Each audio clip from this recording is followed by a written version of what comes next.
प्रिय दर्शकों, प्यार भरी नमस्कार। आपका स्वागत है हमारे YouTube चैनल वैदिक ज्योतिष में। साथियों, आपसे शुरुआत में ही निवेदन है कि अगर आप चाहते हैं कि इसी तरह के ज्ञानवर्धक वीडियो आप तक आएँ, बारीकी से विश्लेषण वाले वीडियो आप तक आएँ और आम दर्शकों की कुंडलियों के विश्लेषण जिस तरह से मैं करता हूं वो आप तक आएँ और आप भी अपनी कुंडली को इसी तरह से विश्लेषित करवाना चाहते हैं बिना किसी शुल्क से, तो निवेदन है कि चैनल को सब्सक्राइब अवश्य करें और साथ में वीडियो को शेयर भी जरूर किया करें। और निवेदन है, जो लोग कमेंट कर रहे हैं उनका धन्यवाद करते हुए, कि अगर आपको उस कुंडली के बारे में कुछ दिखाई देता है कि हाँ ये चीज़ें बिल्कुल सटीक है और सही कही गई हैं, तो उसके लिए हमारा उत्साहवर्धन भी आप जरूर किया कीजिए। तो आज का वीडियो शुरू करता हूं साथियों। ये एक मेरे दर्शक हैं, उन्होंने मुझे कहा कि 21/6/1993 का उनका जन्म है और 5:30 समय है शाम का, और जन्म स्थान है जयपुर। दीपक यादव इनका नाम है। उन्हीं की कुंडली को मैं विश्लेषित कर रहा हूँ। उन्होंने कमेंट्स में आकर अपना ये जन्म का समय, स्थान और सब कुछ दिया, और उसके बाद जो कुंडली निकल कर आती है वो कुछ इस तरह से है कि वृश्चिक लगन की ये कुंडली है। वृश्चिक लगन जिसमें राहु लगन में बैठे हुए हैं, शनि चौथे भाव में बैठे हैं, शुक्र छठे में है, केतु सातवें में है, चंद्र और सूर्य की अष्टम में युक्ति है, बुध नवम में बैठे हैं, दसम में मंगल है और 11वें भाव में गुरु बैठे। साथियों, इन्होंने अपनी जिज्ञासाएं भी व्यक्त की थी, क्योंकि इनका अपना इंटरेस्ट ज्योतिष में है, तो इसलिए उन्होंने कुछ चीज़ें उस कमेंट में लिखी भी कि ये ग्रह मेरे यहाँ पर है और उसमें क्या होगा। उसमें एक चीज़ का अंतर था, या तो वो टाइपिंग मिस्टेक रही होगी। उन्होंने कहा कि मंगल भी मेरा 11वें भाव में है, तो मैं स्पष्ट कर दूं, मंगल 11वें में नहीं है, मंगल दसम में है। अब इसका हम विश्लेषण करते हैं साथियों। पहले ये जानते हैं कि कौन सा ग्रह किस अवस्था में बैठा है इस कुंडली में। सूर्य सम है, चंद्र मित्र राशि में है, मंगल मित्र राशि में है, बुध शत्रु राशि में है, गुरु भी शत्रु राशि में है, शुक्र सम राशि में है और शनि स्वराशि के होकर चौथे में बैठे। तो साथियों, जहां तक मेरा इस कुंडली के बारे में अनुमान है, मेरे हिसाब से शनि से इन्हें कोई दिक्कत नहीं होनी चाहिए। शनि की ही इनकी महादशा चल रही है 17/3/2004 से लेकर 17/3/2023 तक शनि की महादशा चल रही है। उसमें भी 17/3/2023 से 17/3/2040 तक इनकी, जब ये शनि की महादशा समाप्त होगी तो 17/3/23 से 17/3/40 तक बुध की महादशा शुरू हो जाएगी। अब जो इनका अंतर चल रहा है शनि की महादशा में, वो 5/9/20 से 17/3/23 तक शनि में गुरु अंतिम अवस्था है, शनि में गुरु रहेंगे। तो साथियों, जो इनका समग्र जीवन होना चाहिए, मंगल इनके बहुत जबरदस्त है, लग्नेश होकर दसम में बैठे हैं। मंगल का मतलब ही है भूमि से, भूमेश भी उन्हें कहा जाता है। भूमि से इनका संबंध रहेगा। ये राजनीति से संबंधित कोई भी ऊंची पदवी हासिल कर सकते हैं। पुलिस, सेना, इस तरह के डिपार्टमेंट में उससे जुड़े हुए कामों में इन्हें अपार सफलता मिल सकती है। जमीन जायदाद के कामों में इन्हें अपार सफलता मिल सकती है, क्योंकि हमारा कर्म का भाव है और कर्म के भाव में लग्नेश स्वयं बैठ गए हैं। तो कैरियर में इन्हें ऊंचाई जरूर मिलनी चाहिए अपने जीवन में।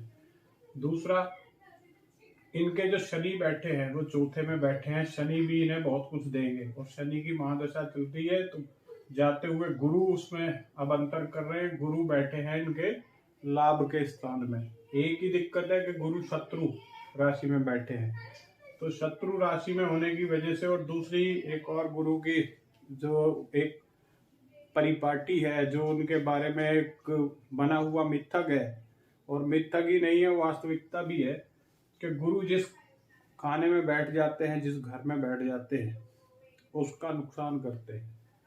तो लाभ के स्थान में है, लाभ में थोड़ी दिक्कत आएगी, एकदम आसानी से लाभ इन्हें नहीं मिलेगा। वहाँ बैठे हैं तो लाभ में दिक्कतें वो पैदा करेंगे। भूमि आदि जो भी इनका कोई भी काम होगा उसमें अड़चनें अवश्य रहेगी। उसका दूसरा एक बहुत बड़ा कारण है कि शुक्र छठे भाव में बैठ गए हैं। छठे भाव में बैठ गए हैं शत्रु, जो इनका शत्रु पक्ष रहेगा उसमें स्त्रियों की संख्या ज्यादा रहेगी, क्योंकि स्त्री पक्ष का प्रतिनिधित्व शुक्र करते हैं। शुक्र छठे भाव में यानी कि शत्रु भाव में बैठ गए हैं, और यहाँ बैठने का मतलब है यहाँ इन्हें स्त्री पक्ष से पीड़ा मिल सकती है। स्त्री पक्ष से इनके संबंध मधुर नहीं होंगे, कोई लांछन लग सकता है इनके ऊपर। इस तरह से मतलब इनकी जो संगति है वो खराब हो सकती है।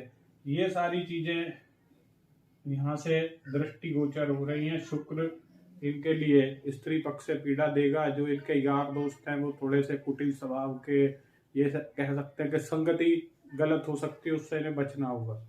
इस चीज से इन्हें अवश्य सावधानी रखनी होगी। ये यहाँ से लांछन वगैरह ये दृष्टिगोचर होते हैं। ऐसे व्यक्ति के जीवन में इस तरह की कोई घटना घटित हो सकती है, खासतौर से संगति की वजह से। उसके बाद चंद्र और सूर्य ये बैठे हैं अष्टम में। अष्टम का मतलब है चंद्र और सूर्य की युक्ति को यह माना जाता है कि जितना हो दूर हो उतना ही अच्छा परिणाम देंगे। अगर एक जितना नजदीक आते चले जाएंगे चंद्र उतना अस्त होते जाएंगे, और व्यक्ति का जो चंद्र के लाभ मिलते हैं वो दूर हो जाएंगे, उसे वो लाभ नहीं मिलेंगे। अब ये मृत्यु का भाव है, अष्टमेश को मृत्यु का भाव कहते हैं। यहाँ पर बहुत तेज ऊर्जा के साथ सूर्य बैठ गए हैं, मतलब गुस्सा आदि इनमें बहुत ज्यादा तादाद में होगा। उसके दो कारण है, मंगल भी अपनी ही स्वराशि के होकर दशम में बैठे हैं तो गुस्सा, साथ में सूर्य बैठ गए हैं अष्टम में तो गुस्सा और भी ज्यादा प्रबल।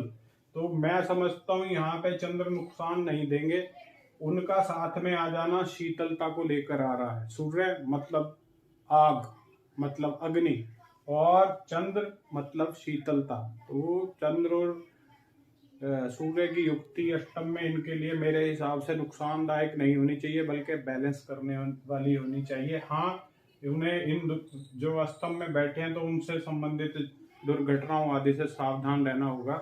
इन्हें दोनों तरफ की चीजों से सावधान रहना होगा। सूर्य से मतलब आग, करंट, इन चीजों से भी बचना है, अग्नि संबंधित, और कोल्ड वगैरह से भी बचना है। उस तरह के सीजनल बीमारियों से थोड़ी सावधानी इन्हें रखनी चाहिए। गुरु बैठे बहुत अच्छी जगह मतलब माना जाएगा, लेकिन बैठे हैं शत्रु भाव में, और जहाँ बैठे हैं वहाँ का नुकसान करते हैं, ये उनकी एक आदत है।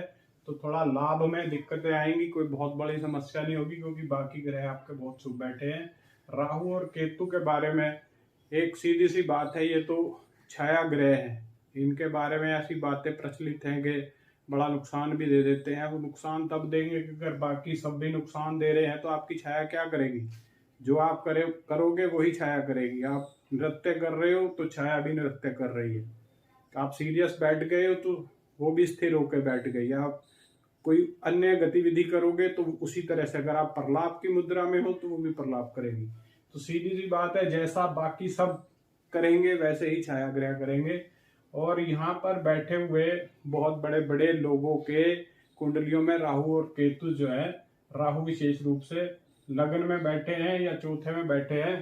तो मैंने देखा है ऐसे, मैंने जितनी कुंडलियां बड़े बड़े लोगों की देखी है उसमें मैंने इस स्थिति में देखा है राहु और केतु को। इनका पूरा परिणाम जो है, इनका जो फल है वो इस चीज पे निर्भर होता है कि बाकी ग्रह किस अवस्था में है कुंडली के अंदर। अगर बाकी ग्रह शुभ अवस्था में है तो ये भी अपने आप उसी तरह से व्यवहार करना शुरू कर देते हैं। तो ये प्रेडिक्शन निकलता है इनके समग्र जीवन का। मंगल की वजह से बहुत ऊंचाइयां मिल सकती हैं। शुक्र की वजह से स्त्री पक्ष से सावधान रहना है, स्त्री पक्ष के साथ शत्रुता नहीं रखनी, और ना ही आत्मीयता इतनी रखनी है कि वो आपका फायदा उठा ले। चंद्र और सूर्य एक बैलेंस बनाएंगे। शनि आपको बहुत कुछ देने वाली अवस्था में है, यहाँ से बैठकर अब केंद्र में बैठे हैं तो बहुत कुछ देंगे। राहु केतु से आपको कोई इतनी चिंता करने की जरूरत नहीं है।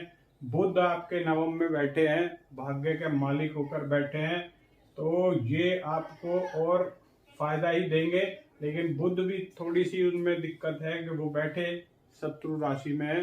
तो आपको बुध के उपाय जरूर करने चाहिए। अपनी वाणी की कटुता पर लगाम रखनी चाहिए। हो सकता है आपकी वाणी कभी कभी कटु हो जाती हो, क्योंकि गुस्से का भाव भी आप में ज्यादा रहता है। तो इस वजह से आपको इन चीजों पर नियंत्रण रखना, गुस्से पर नियंत्रण रखना है, स्त्री पक्ष से वैर नहीं लेना और अपनी वाणी को संयमित रखना है। इतना ही मैं फलित करूंगा। बाकी आपके काफी अच्छी पोजीशन में पहुंचाने वाले ग्रह हैं। संपत्ति आदि आपके पास अगर नहीं है तो आ जाएगी, क्योंकि कुल दीपक योग आपकी कुंडली में बैठा है। आशा है आप भी संतुष्ट होंगे और जिन अन्य जातकों ने इसे देखा है उनके लिए भी ये वीडियो लाभप्रद होगा। इसी के साथ अपनी वाणी को विराम देता हूं और एक बार फिर निवेदन करता हूं, अगर इस तरह से आप अपनी कुंडली बिल्कुल फ्री ऑफ कॉस्ट फलित करवाना चाहते हैं तो मैं अपना फ़ोन नंबर डिस्क्रिप्शन में दे रहा हूं, उस पर व्हाट्सअप कीजिए। कॉल नहीं, केवल व्हाट्सअप। उसमें आपसे चर्चा भी होगी और अगर आवश्यकता होगी तो आपकी कुंडली बनाकर इस तरह से मैं वीडियो भी आपके सामने रखूंगा। और एक निवेदन कर रहा हूं कि अगर ये अच्छा और ज्ञानवर्धक लगा तो वीडियो को शेयर करें और चैनल को सब्सक्राइब अवश्य करें। जय श्री राम।